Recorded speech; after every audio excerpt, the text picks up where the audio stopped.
आप सभी का स्वागत है यूट्यूब चैनल कुकू केमिस्ट्री पर। तो बच्चों हम आज इस चैप्टर 4 का पार्ट 10 पढ़ने जा रहे हैं। उससे पहले छोटा सा रिवीजन जो हम हर बार करते हैं। कोटि के मात्रा कब तक आप तक सबको याद हो चुके होंगे। देखो सेकंड इनवर्स तो सब में आएगा क्योंकि प्रति इकाई समय होता है, इसलिए ये तो याद रखिएगा। इसके बाद अपन बात करते हैं मोल प्रति लीटर ऊपर में आएगा, लेकिन जब मोल की घात +1 है तो यहाँ क्या हो जाएगी -1।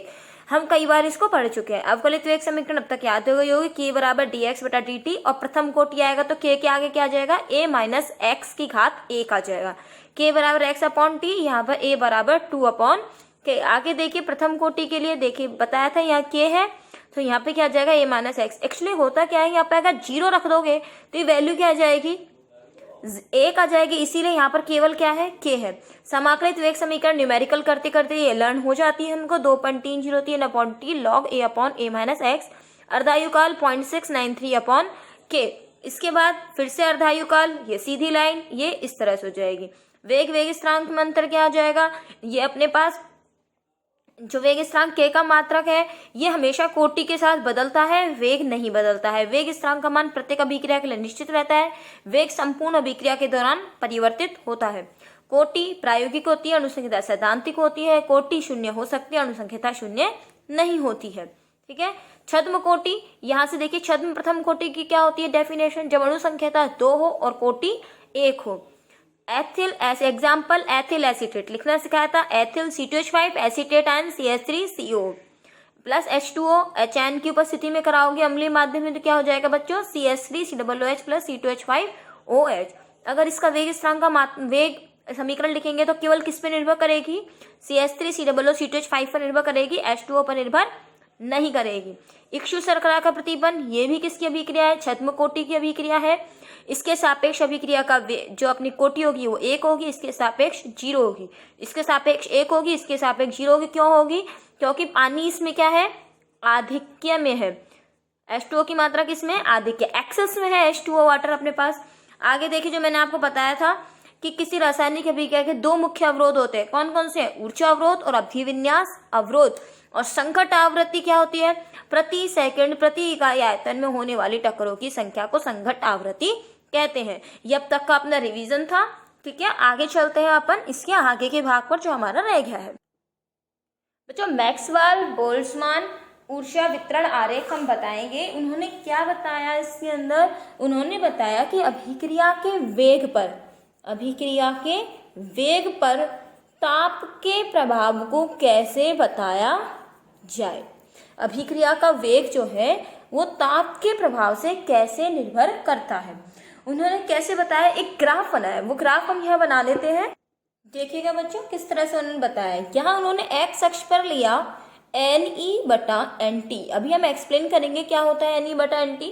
और यहाँ पर ली उन्होंने गतिज ऊर्जा मतलब काइनेटिक एनर्जी। ठीक है, और एक ग्राफ बनाया इस तरह से। ठीक है, अब इसके अंदर उन्होंने पहले तो मैं इसका मतलब एक्सप्लेन करना चाहूंगी आपको। Ne/nt का अर्थ क्या है बच्चों। Ne का मतलब है E ऊर्जा प्राप्त अणुओं की संख्या। E मतलब एनर्जी, मतलब E ऊर्जा, कितनी भी ऊर्जा हमने कह दी, E ऊर्जा प्राप्त अणुओं की संख्या। N का मतलब है नंबर मतलब संख्या। E energy having number of molecules. ठीक है, उसके बाद Nt का मतलब है कुल अणुओं की संख्या। Nt का मतलब क्या है, कुल अणुओं की संख्या। और Ne/nt का अर्थ क्या हो गया बच्चों हमारे पास, Ne/nt का अर्थ क्या है हमारे पास, Ne/nt का अर्थ हमारे पास है, जैसे मान लीजिए कुल अणु कितने हैं 100। ठीक है, इसमें से कुछ अणुओं के पास तो कितनी ऊर्जा है 10 किलो जूल ऊर्जा है, कुछ अणुओं के पास कितनी है 20 किलो जूल, कुछ अणुओं के पास कितनी ऊर्जा है 30 किलो जूल, हमने ऐसा मान लिया। और कुछ के पास कितनी है 40 किलो जूल। अब मान लीजिए 10 किलो जूल ऊर्जा प्राप्त अणु कितने हैं, ये हमारे पास अणु कितने हैं 5। 20 किलो जूल वाले अणु कितने हैं अपने पास, यहाँ से हमने कह दिया जैसे 10 हैं, ये 15 हैं और ये कितने हैं, ये 20 अणु है। तो Ne/nt इसका मतलब यहाँ पर हम क्या रखेंगे, ऊर्जा का मान रखेंगे। यहाँ पर क्या रखेंगे बच्चों, ऊर्जा का मान रखेंगे। जैसे मान लीजिए मैंने रख दिया यहाँ पर ऊर्जा का मान 10, 20, 30, 40, 50, 60 इस तरह से रख दिया हमने। ठीक है, अब हमको क्या करना है, यहाँ पर हमारे पास क्या है NE/NT, मतलब इसको हम जैसे इसको और इसको हम लिखें तो क्या लिख सकते हैं 5/100, इसको और इसको लिखें तो क्या लिख सकते हैं 10/100, 15/100, अर्थात 10 किलो जूल प्राप्त अणुओं की संख्या कितनी है, कितने अणु हैं, तो हम क्या लिख सकते हैं 5/100। समझ में आई बात हमको कि 10 किलो जूल अणु ऊर्जा वाले कितने हैं, फ्रैक्शन में 100 में से 5 के पास। अगर 20 की बात करें तो कितना लिख रहा है, यहाँ पे लिख रहा है 10 अणु, तो यहाँ पे क्या लिख सकते हैं अपन 10/100। इस प्रकार से फ्रैक्शन जो है वो बढ़ता जा रहा है। अब इसके बाद वो यहाँ से बात देखेंगे हम कि सबसे ज्यादा, देखिए बच्चों इसके बाद पहले इसको समझ लीजिए, आपको मैं इसका पूरा जो फिल डिटेल है वो आपको मैं अलग से नोट करवा दूंगी, आप पहले इसको समझ लीजिए ग्राफ क्या है अपना। अब इसके बाद हमने कहा यहाँ से जो 30 किलो जूल वाली जो ऊर्जा है इसको प्राप्त करने वाले अणुओं की संख्या क्या है, सर्वाधिक है। कितनी है, सर्वाधिक है। 30 जो अपने पास किलो जूल ऊर्जा है उसमें से यहाँ तक के अणु कम ऊर्जा वाले, यहाँ तक क्या है ज्यादा ऊर्जा। जैसे और भी आसान करते हैं इसके लिए, आपको मान लीजिए क्लास में कितने स्टूडेंट हैं, 100 स्टूडेंट है, जिसमें से 10 बच्चे जो हैं सुपर इंटेलिजेंट है, 10 बच्चे क्या हैं अपने पास वीक है पढ़ाई में। ये तो कैसे हैं, पढ़ाई में इंटेलिजेंट है बच्चे, और ये कैसे बच्चे हैं, वीक बच्चे हैं। ठीक है, अब इसके बाद बीच के बच्चे कितने आ गए 80, तो इसके बाद 3 फ्रैक्शन हो गए हमारे पास। इंटेलिजेंट के लिए क्या हो गया 10/100, एवरेज के लिए कितना हो गया 80/100, और वीक बच्चों के लिए क्या हो गया 10/100। 3 ही कैटेगरी होती है ज्यादातर पूरी क्लास में। क्या क्या कैटेगरी होती है बच्चों, या तो सबसे ज्यादा इंटेलिजेंट, या होते हैं एवरेज बच्चे, और एक होते हैं सबसे वीक बच्चे। ये होते हैं जैसे लगभग 90%, 95% वाले। ये बच्चे होते हैं जैसे हमने कह दिया 45%, 50% वाले बच्चे। और ये जो बच्चे आते हैं लगभग 60 से 80% वाले जो बच्चे आते हैं वो अपने एवरेज मान लिया हमने, मान ली इसमें एवरेज। तो आप सबसे ज्यादा फ्रैक्शन, जो सबसे ज्यादा संख्या जो होती है, सबसे ज्यादा अंश किसका होता है, औसत बच्चों का होता है, जिसके अंदर ना तो ज्यादा कमजोर होते हैं और ना ही ज्यादा इंटेलिजेंट होते हैं। इसी प्रकार से जो बहुत सारे अणु हैं, बहुत सारे क्या है अणु हैं, इसमें से कुछ अणुओं के पास ऊर्जा बहुत ज्यादा है तो तक कुछ अणुओं के पास ऊर्जा बहुत कम है। देखो 10, 20, 30, 40, 50, 60, अर्थात 30 से कम और 30 से ज्यादा। तो केवल बहुत ज्यादा ऊर्जा रखने वाले अणु कितने हैं, वो केवल कितने हैं, इतने से अणु हैं, थोड़े से अणु हैं। लेकिन जो उसकी ऊर्जा ज्यादा होगी वो अणु क्या है, बहुत कम ऊर्जा वाले अणु भी क्या है, कम है।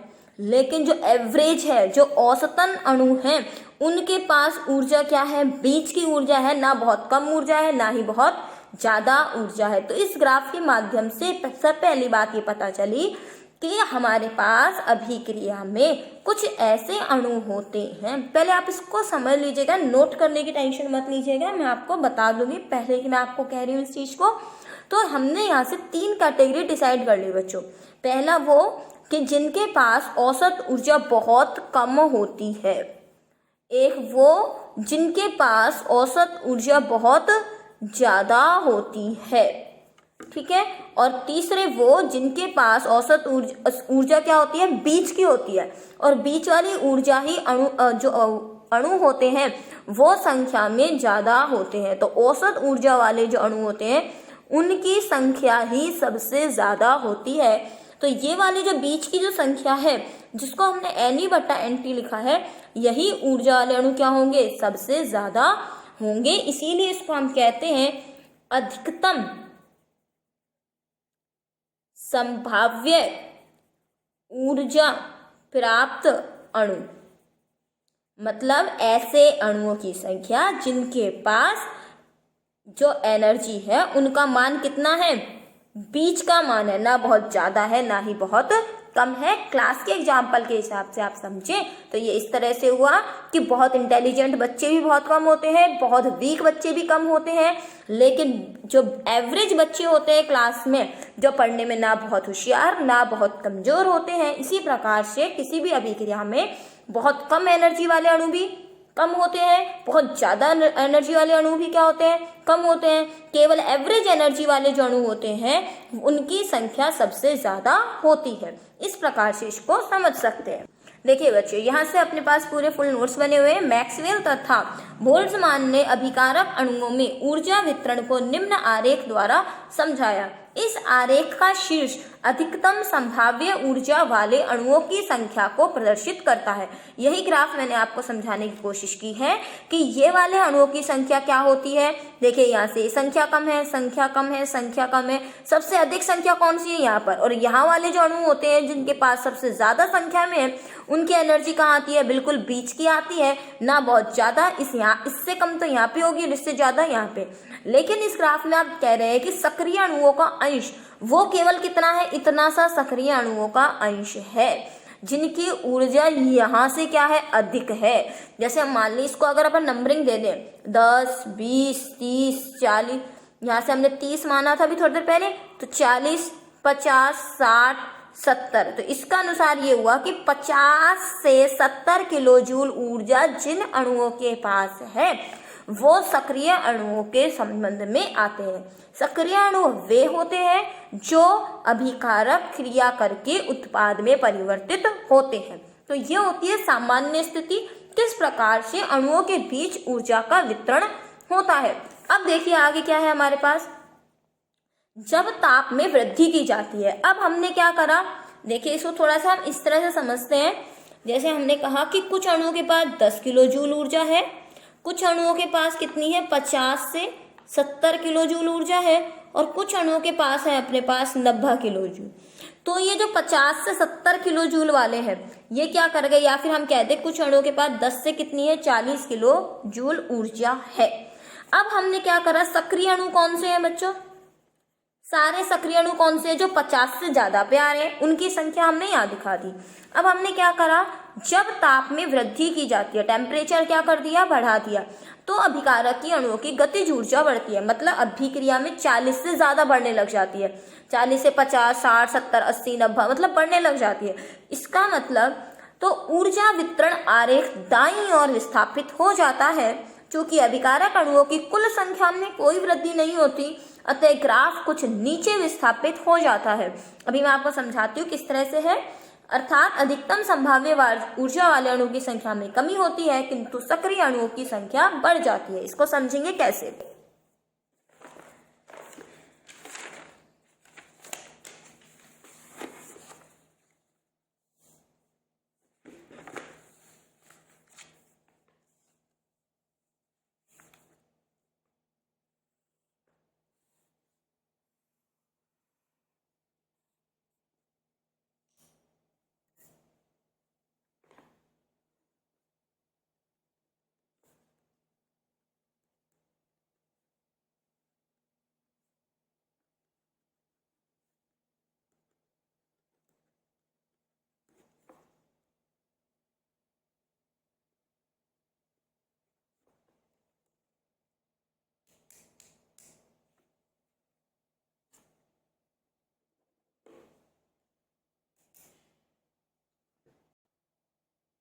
देखिएगा इसके बाद हम इसको कैसे बना सकते हैं।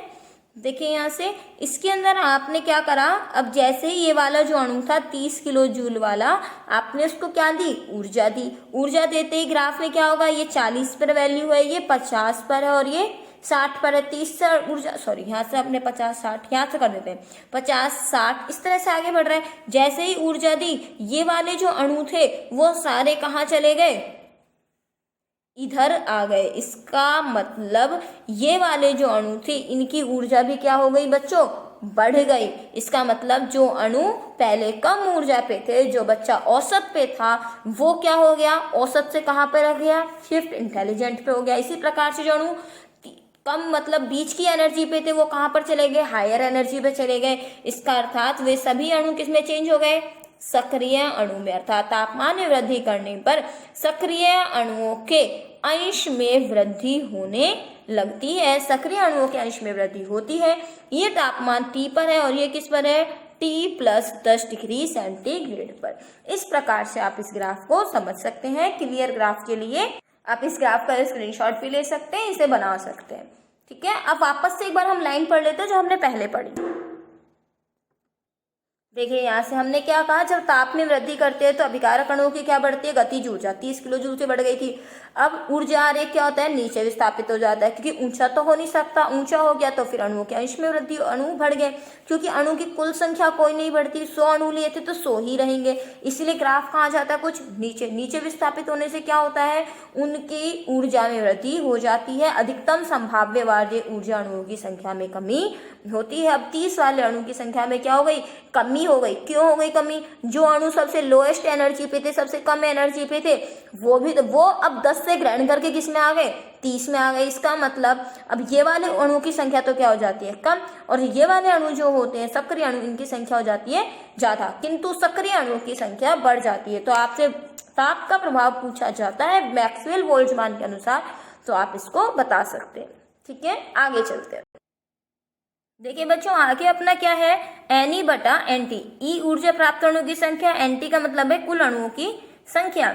ताप बढ़ने पर अभिक्रिया वेग में वृद्धि का मुख्य कारण प्रभावी संघटकों की संख्या में वृद्धि है, अर्थात ताप बढ़ने पर किस में वृद्धि होती है, टक्करों की संख्या में वृद्धि होती है। बच्चों अब आगे देखिए अपना क्या है, आर्यनीय समीकरण। बच्चों आर्यनीय समीकरण सबसे ज्यादा इंपॉर्टेंट है। ये क्या है अपनी, K बराबर A e⁻⁻ K क्या है यहाँ पर, वेग स्थिरांक आप जानते हैं। A क्या है, आर्यनीय गुणांक, और E क्या है, एक्सपोनेंट है, मतलब घात के लिए प्रयोग में लिया जा रहा है, -EA/RT। आगे हम कह रहे हैं कि K क्या है। बच्चों आर्यनीय समीकरण बहुत ज्यादा पूछी जाती है। आर्यनीय समीकरण को आप एज इट इज याद कर लीजिए। K बराबर A e⁻⁻ K वेग स्थिरांक है। A क्या है, ये पूर्व चर घातांकी गुणांक है। अब इसको वर्ड का मतलब समझ लीजिए, इसका मतलब क्या है बच्चों, गुणांक मतलब क्या होता है, गुणा होने वाला अंक, अर्थात A इससे क्या हो रहा है, गुणांक। आगे क्या लिखा हुआ है, घातांकी, चर घातांकी गुणांक। चर घातांकी गुणांक का अर्थ होता है कि वह घातांक जो परिवर्तित होगा, मतलब ये जो वैल्यू है ये हमेशा परिवर्तित होगी, और इसके आगे लगा हुआ है, पूर्व मतलब इससे आगे, तो ये हो गया चर। चर घातांकी, चर मतलब होता है जिसकी वैल्यू परिवर्तित हो, घातांक मतलब ये जो वैल्यू लगी हुई है, तो ये हो गया अपना A, इस घातांक के आगे लगा हुआ है इसीलिए पूर्व लिख दिया, तो पूर्व चर घातांकी गुणांक या आर्यनीय गुणांक। ये क्या है, हमारी सक्रियण ऊर्जा, R की वैल्यू 8.314 जूल प्रति केल्विन प्रति मोल, और T क्या है अपना, परम ताप। अब डेरिवेशन कैसे करते हैं इसको समझ लेते हैं। देखिएगा बच्चों इसको, K बराबर A e⁻⁻ ये अपनी इक्वेशन है। सबसे पहले आप क्या लेंगे, इसका लॉग लेने पर, लॉग लीजिएगा इसका। जब हम लॉग लेते हैं तो बच्चों सीधे हम 10 बेस का लॉग नहीं लेते, हम क्या लेंगे, नेचुरल लॉग लेंगे, और नेचुरल लॉग को क्या लिखते हैं, ln K इक्वल्स टू, ये क्या हो गया अपना ln A। ठीक है, अब यहाँ से ये क्या है, E लिखा हुआ है। बच्चों अगर ऐसे लिखा हुआ है तो मैंने आपको एक लॉग का एक रूल समझाया था कि log A की घात x लिखा हुआ होता है तो ये किस में आ जाता है, आगे आ जाता है। तो ये A मान लो, इसको क्या मान लो, x मान लो। जब इसको x मानोगे तो ये क्या आ जाएगा, आगे आ जाएगा। और चूंकि जब ये गुणा में, ये देखिए एक चीज और, ये किस में है, गुणा में, तो क्या आना चाहिए यहाँ पे, प्लस। चलो एक बार को प्लस लिख के देखते हैं हम, यहाँ से ये प्लस लिख दिया, लेकिन घात किस में है, माइनस में। जब घात माइनस में है तो ये क्या आएगी, आगे आएगी। जब ये घात आगे आएगी तो ये माइनस वाली संख्या इसे प्लस होकर माइनस ही हो जाने वाला है। और फिर आपको क्या लिखना होगा, ln E। मैं आपको ये बता दूं, ln E यहाँ से नहीं लिखेंगे क्योंकि आपको पता है कि नेचुरल लॉग ही क्या होता है, E बेस का लॉग होता है। एक तरह से यहाँ पर लॉग का लिया गया है एंटी लॉग, इसीलिए ln E नहीं लिखते हैं यहाँ से। जब E पहले से ही लिखा हुआ है तो इसका मतलब जो ln E होता है ये अपना E ही रह जाता है, ln E नहीं लिखेंगे, खाली क्या लिखेंगे, E लिखेंगे। इसीलिए जो वैल्यू हुई हमें डायरेक्ट लिख रही हूँ, ln K बराबर ln A minus E A upon R T. बस आप इतना समझ लीजिए, यहाँ पर ये गुणा में है, जब गुणा में होता है तो किसके खाता, तो क्या लिखते हैं हम, प्लस। जैसे हमने ऐसे लिख दिया लॉग, जैसे लॉग 5 गुणा 3 लिखा हुआ है, तो आप क्या लिखोगे, log 5 प्लस log 3, यही तो लिखते हो। तो यहाँ भी मैंने प्लस लिखा, घात को कहाँ लाए, आगे आए। अब यहाँ पर लिखना चाहिए था ln e, और ln e नहीं लिखते हैं, ln e को क्या लिखते हैं, सीधा e ही लिखते हैं हम, ठीक है। तो इस तरह से मैंने क्या लिख दिया, माइनस ई ए बटा आर टी यहाँ से लिख दिया। बच्चों देखिएगा यहाँ से ये जो अपना है, ये किसके जैसे समीकरण नजर आ रही है, y बराबर माइनस एम एक्स प्लस सी, ये तो हो गया y अक्ष, ये हो गया इसका ढाल माइनस ए माइनस एम, और t क्या है यहाँ से 1/t है, यहाँ से ये क्या हो गया इसका x अक्ष पे हो गया, और log a जो है वो क्या हो गया इसका अंतःखंड c का मान हो गया। देखिए अब आगे कैसे क्या खींचते हैं इसका ग्राफ।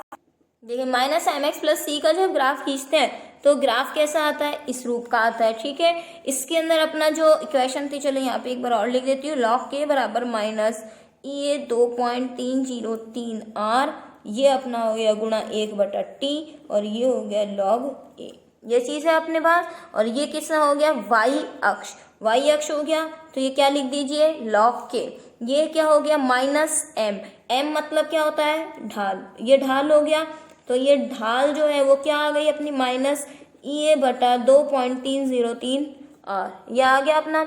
और इसके बाद इसका x अक्ष जो है अपना, x अक्ष क्या आ गया 1/t, ये आ गया अपना x अक्ष, और ये c क्या है इसका अंतःखंड, ये माइनस ये एम एक्स प्लस सी, तो log a क्या है अपना, ये इसका अंतःखंड, और अंतःखंड को क्या लिखते हैं log a।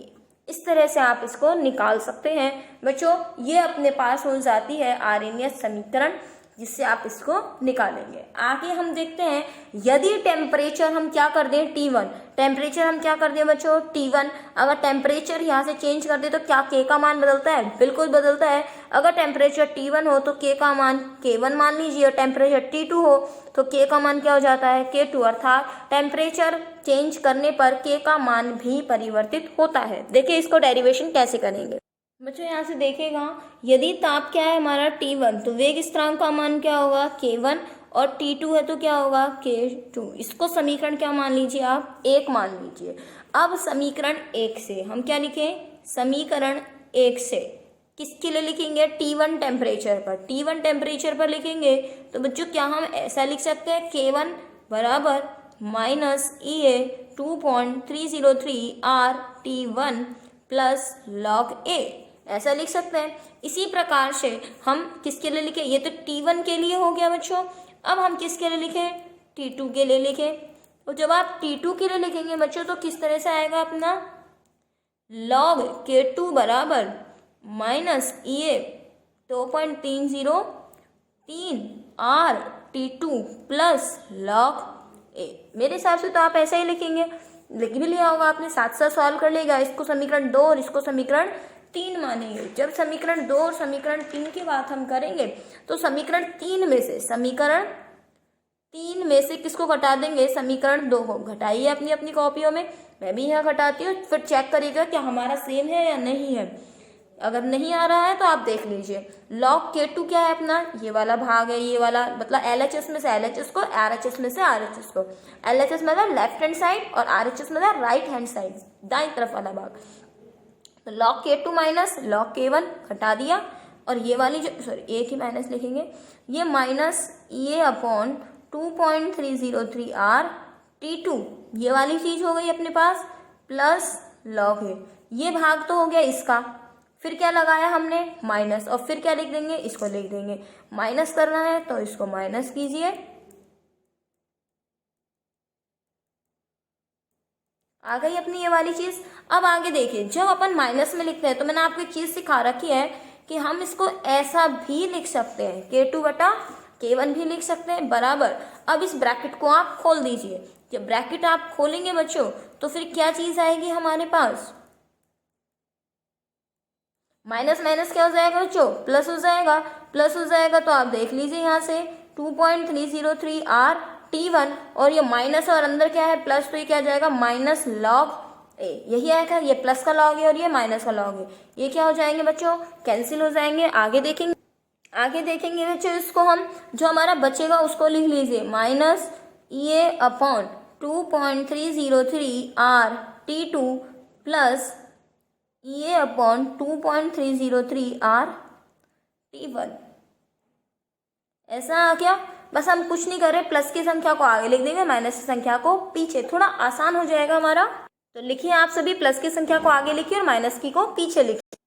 देखिए आप सभी ने इसको लिखा होगा, ऐसा होगा। अब आपको एक चीज़ नज़र आ रही होगी इसके अंदर, ये EA और 2.303 आर क्या आ गया, कॉमन, जो बच गया उसको लिख दो 1/T1 और 1/T2 और log K2 बट्टा log K1 और इसको कर लीजिए ब्रैकेट में बंद। ये जो हमारे पास आई इक्वेशन बच्चों, इसी से सक्रियण ऊर्जा की गणना की जाती है, एक्टिवेशन एनर्जी की कैलकुलेशन इसी के द्वारा की जाती है। आप थोड़ा सा और सॉल्व करना चाहें तो ज़्यादा से ज़्यादा आप इसको भी सॉल्व कर सकते हैं, T1 इंटू T2 और या T2 माइनस T1, ये और आ जाएगा। बस ज़्यादा से ज़्यादा आगे की चीज़ सेम आ जाएगी।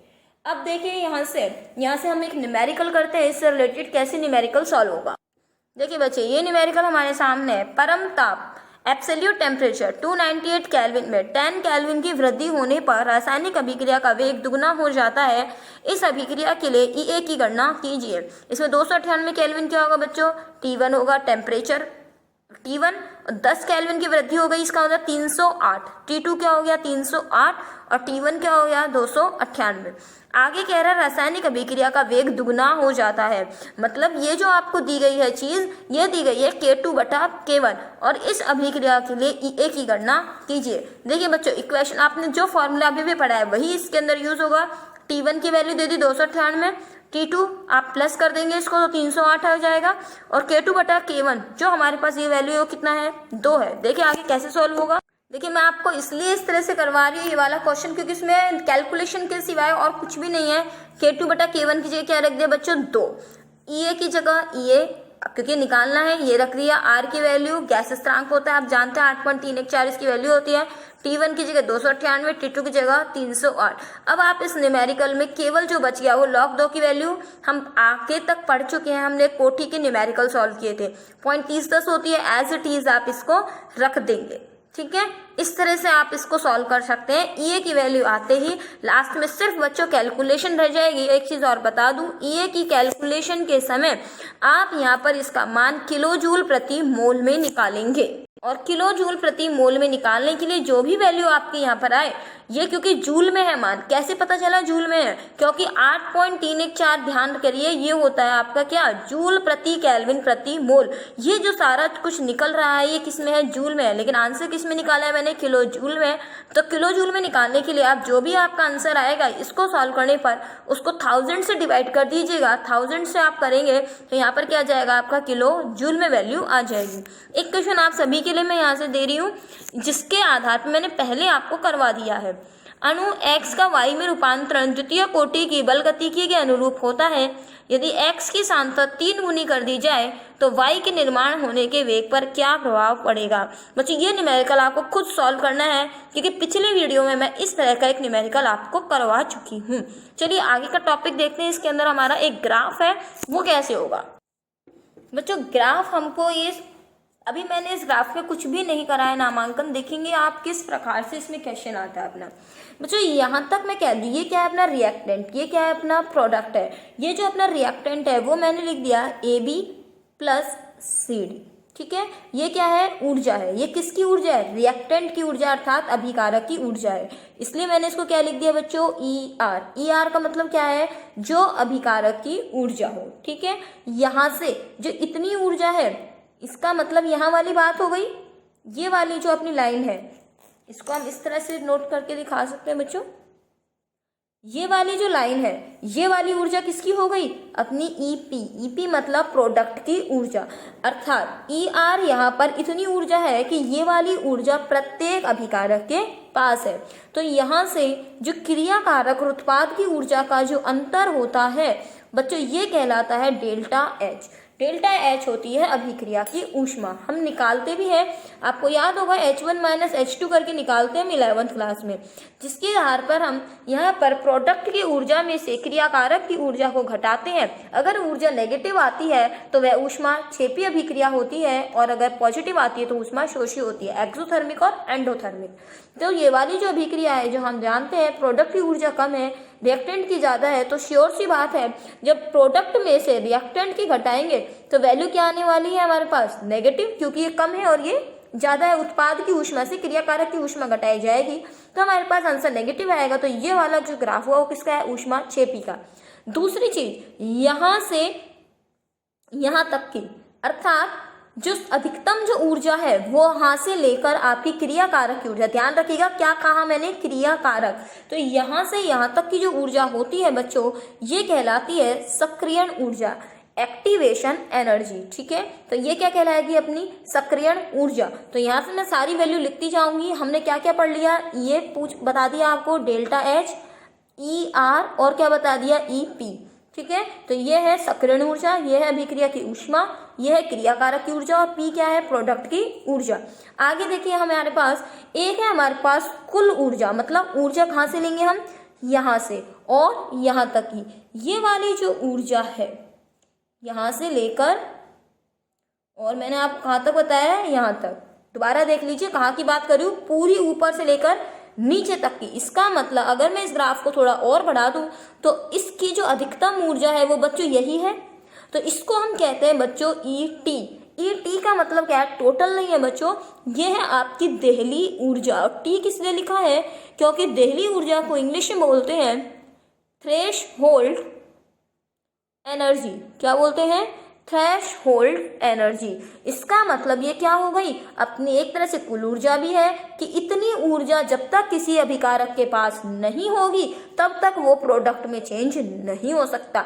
बच्चों एग्जाम में कैसे आता है ये क्वेश्चन, यहाँ पे एक्स लिख देते हैं या वाई लिख देते हैं, और ये जो आपको बताई ये वाली जो ऊर्जा बताई यहाँ से लेकर यहाँ तक की, तो वो पूछ लेता है बताएं कि इनके मान क्या है, तो ये एक्स वाई जेड करके दे देता है। इसको ई की जगह एक्स लिख देगा, डेल्टा एच की जगह वाई लिख देगा, इसको जेड लिख देगा।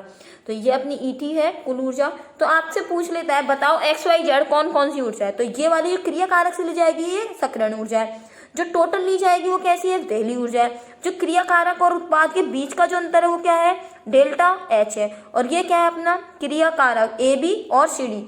ए बी और सी डी में जो आपस में क्रिया होती है बच्चों तो फिर ए और बी का बंध तो क्या होता है, टूटने लगता है, और सी और डी के बीच का बंध भी क्या होता है, टूटने लगता है। बी और डी के बीच का बंध बनने लगता है, ए और सी के बीच का बंध बनने लगता है। और उसके बाद जो हमारे पास ये बन जाता है, क्या चीज बन गई बच्चों, ये चीज बन गई हमारे पास,